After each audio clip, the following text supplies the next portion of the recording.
Hello guys, welcome back to Trackmanic. അപ്പോൾ ഇന്ന് നമ്മൾ ഒരു വീഡിയോയും കൂടി എടുക്കാനായിട്ട് പൊന്മുടിയിലേക്ക് പോവുകയാണ്.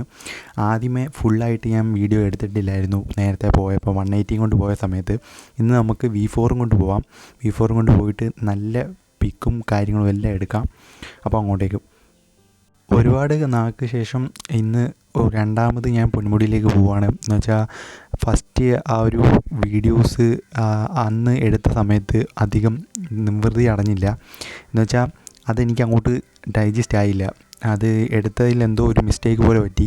അതുകൊണ്ട് തന്നെ ഇപ്പോൾ രണ്ടാമത് പോയിട്ട് ആദ്യത്തേൻ്റെ ആ ഒരു ഇത് എന്ന് വെച്ചാൽ ആ ഒരു നടന്ന ഒരു സമയത്ത് അതിനെക്കാട്ടിലും കുറച്ചും കൂടി ഒരു എഡിറ്റിങ്ങോടുകൂടി ചെയ്യാനായിട്ടാണ് വിചാരിക്കുന്നത്. അപ്പോൾ എല്ലാവരുടെയും സപ്പോർട്ട് ഉണ്ടാവണം മാക്സിമം. ഇപ്പം ഞാൻ അധികം വീഡിയോസ് ഇടയ്ക്കും പിഴയ്ക്കുമൊക്കെ ആയിട്ടാണ് ഇടുന്നത്. അതുകൊണ്ട് തന്നെ കുറച്ച് പേരൊക്കെ ഇറങ്ങി പോകുന്നുണ്ട് ചാനലിൽ നിന്ന്. ഇനിയും പറയാൻ പോകുന്നത്, നമ്മൾ ലോങ് റൈഡ് പോകുന്നവരാണെങ്കിൽ നമുക്ക് കംഫോർട്ടായിട്ടുള്ള വണ്ടികളെന്ന് പറയുന്നത് ഇപ്പം ഈവൻ V3 V4 ഈ ഒരു കാറ്റഗറി പെടുന്ന സ്പോർട്ടി ആയിട്ടുള്ള എഡിഷൻ ആയിട്ടുള്ള വണ്ടികൾ നമ്മൾ മാക്സിമം ലോങ് റൈഡ് പോകുമ്പോഴത്തേക്കും ഒഴിവാക്കണം. എന്ന് വെച്ചാൽ അതിൻ്റെ ബാക്ക് പെയിനും കാര്യങ്ങളും എല്ലാം നമുക്ക് എടുക്കാൻ പറ്റും. എന്ന് വെച്ചാൽ സ്ട്രെച്ച് ചെയ്യുന്നത് ഓടിക്കുമ്പോഴത്തേക്കും, അല്ലെങ്കിൽ നമ്മൾ ഇടയ്ക്കിടയ്ക്ക് നമ്മൾ നിർത്തിയിട്ട് അങ്ങനെ പോകുന്നവർക്കാണെങ്കിൽ കുഴപ്പമില്ല. ഇപ്പം എവിടെ നിർത്താൻ പറ്റിയില്ല ആ ഒരു സാഹചര്യമാണെങ്കിൽ നമുക്കിപ്പം ഈവൻ ഒരു ഹിമാലയൻ എക്സ്പൾസ് ആ ഒരു കാറ്റഗറി പെടുന്ന ഒരു ഓഫ് റോഡിങ് വണ്ടിയായിട്ടുള്ള വണ്ടികൾ എടുത്തുകൊണ്ട് പോവുക, അല്ലെങ്കിൽ ഒരു നേക്കഡ് വണ്ടിയായിട്ട് എടുത്തുകൊണ്ട് പോവുക. ഇപ്പോൾ നമ്മുടെ യമഹയുടെ ഇതിൽ തന്നെ നമുക്ക് MT ഉണ്ട്. ഇപ്പോൾ ഇതെന്ന് പറയുന്നത് സ്പോർട്ടി ആയിട്ടുള്ള എഡിഷനാണ്, സ്പോർട്ടി വണ്ടിയാണ്. അതുകൊണ്ട് തന്നെ സ്പോർട്സ് ടൂറർ കാറ്റഗറി പെടുന്ന ഒരു വണ്ടിയാണ്. അതുകൊണ്ട് തന്നെ 155 cc എഞ്ചിനാണ് ഇതിൻ്റെ പെർഫോമൻസ് എന്ന് പറയുന്നത് ഗ്രേറ്റാണ്.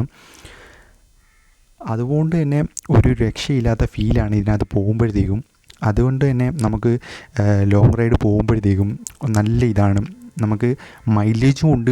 അതും വളരെ എളുപ്പത്തിൽ നമുക്ക് ഒരു എന്ന് വെച്ചാൽ ഒരു CBR 50Rനെയൊക്കെ ഒരു മാക്സിമം ലെവലിൽ നമുക്ക് പിടിക്കാനൊരു പെർഫോമൻസ് എന്ന് വെച്ചാൽ യമഹ കൊടുത്തിട്ടുണ്ട്. അതുകൊണ്ട് തന്നെ ഇതിൻ്റെ ആ ഒരു സൗണ്ടും എക്സോസ്റ്റും കാര്യങ്ങളും എല്ലാം നമുക്ക് പറയാനായിട്ട് ഒരുപാട് ഇതുണ്ട്. എന്ന് വെച്ചാൽ അതിൻ്റെ ആ ഒരു പെർഫോമൻസ് നല്ലതായിട്ടുണ്ട്. ഇതാണ് നമ്മൾ പൊന്മുടിയിലേക്ക് ആദ്യമേ പോകുമ്പോഴത്തേക്കും കാണുന്ന കാഴ്ച. അടുത്തതായിട്ടുള്ളത് ഹിൽ ടോപ്പാണ് ആ കാണുന്നത് മുകളിൽ. അവിടെ 2 നിലയായിട്ടാണ്. എന്ന് വെച്ചാൽ നമുക്ക് മുകളിൽ നിന്ന് താഴത്തെ വ്യൂ എല്ലാം കാണാനായിട്ട് പറ്റും. ഇവിടെ നിന്ന് നോക്കുമ്പോഴത്തേക്കും താഴെയെല്ലാം നല്ല ഇതായിട്ടുണ്ട്, നല്ല ഇതുണ്ട്, ലുക്കും കാര്യങ്ങളും എല്ലാം. മേഘത്തിൻ്റെ ആ ഒരു നിഴലെല്ലാം താഴെ അടിക്കുന്നതും അവിടുന്ന് ഓരോ ആൾക്കാർ അവിടെ ഇവിടെ ആയിട്ടെല്ലാം നിൽപ്പുണ്ട്. നല്ല മനോഹരമാണ്, നല്ല പച്ചപ്പും കാര്യങ്ങളും എല്ലാം. ഞാൻ നേരത്തെ പറഞ്ഞതിൻ്റെ കൂട്ട് തന്നെ 4 സൈഡിലും മലകളാണ്.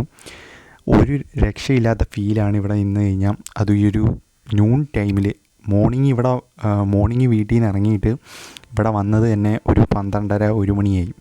ആ ഒരു സമയം നിങ്ങൾ കാൽക്കുലേറ്റ് ചെയ്യണം. അത്രയും ഇതാണ്. ഇത്രയും എയർപിൻ വളവുകൾ കയറി ഇവിടെ എത്തിയിട്ട് ഈ ഒരു കാറ്റും ഭയങ്കര കാറ്റാണ്. അതുകൊണ്ട് തന്നെ നിങ്ങൾ വീഡിയോയിൽ കാണുന്നുണ്ട് നല്ല കാറ്റാണ്. അത് കിട്ടാൻ വേണ്ടിയിട്ടാണ് ഞാൻ ഇങ്ങോട്ട് വന്നത്. ടോട്ടലി ഇവിടെ ഒരു അടിപൊളി കിടിലം പ്ലേസാണ്, ഒരു രക്ഷയില്ലാത്ത സ്ഥലമാണ്. ഇവിടെ കോട ഇറങ്ങുന്ന ആ ഒരു സമയത്ത് കിടിലമാണ് ഇവിടെ കാണാനായിട്ട്. പരവതാനി വീഴിച്ച സ്ഥലമാണിത്. അതും അതിമനോഹരമായിട്ടുള്ള കാഴ്ചകളാണ് ഇവിടെ കാണാൻ പറ്റുന്നത്. അപ്പോൾ എല്ലാവർക്കും അടുത്തൊരു വീഡിയോയിൽ കാണാം. Signing off this channel. Thank you all of U.